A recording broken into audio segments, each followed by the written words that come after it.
to start generation.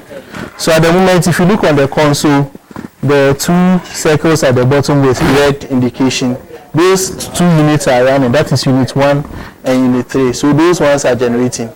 Based on the system demand, they can call us to add the 3rd unit, or equally they can also call us to shut down one of the units based on the demand.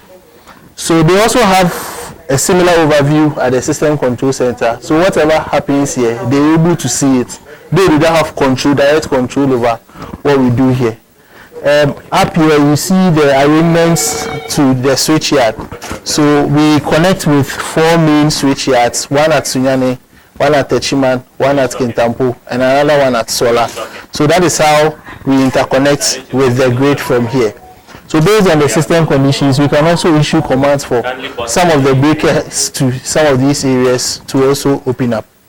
Aside this, there are various systems that we monitor. The unit has support systems, which we call auxiliary systems, because it's an electromechanical equipment. That is electrical and mechanical equipment. It has a lot of moving parts. So we need a lot of other things to support it. So if you take our vehicles, for instance, because the vehicle is in constant motion, one major problem is heat.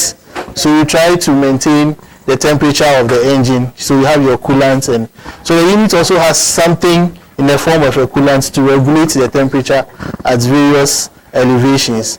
In the same way, you use fuel for your vehicles. For us, our fuel is the water. So you have to also monitor the fuel that you use, whether you are having over injection or under injection, whatever. You have to regulate all those ones.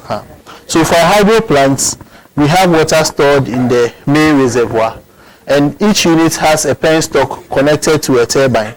And once the command is issued, water flows through the penstock to hit the turbine. It rotates. Whilst it is rotating, the turbine is connected to a vertical shaft.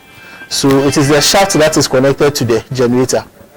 Funny enough, sometimes people come and some people wonder, is the water at the tail race, is it conducting? Does it have some electricity? No, we only use the water as fuel because we need some amount of energy to rotate the generator. It has 2 main parts, a rotating part and then a static part. So for you to get that maximum force or maximum energy, to be able to give up that capacity, that is why we resort to hydro in some instances. And other places they use steam or something that can give you enough energy to turn a prime mover. Then you can generate maximum electricity out of it. So that is basically what we do in the control room.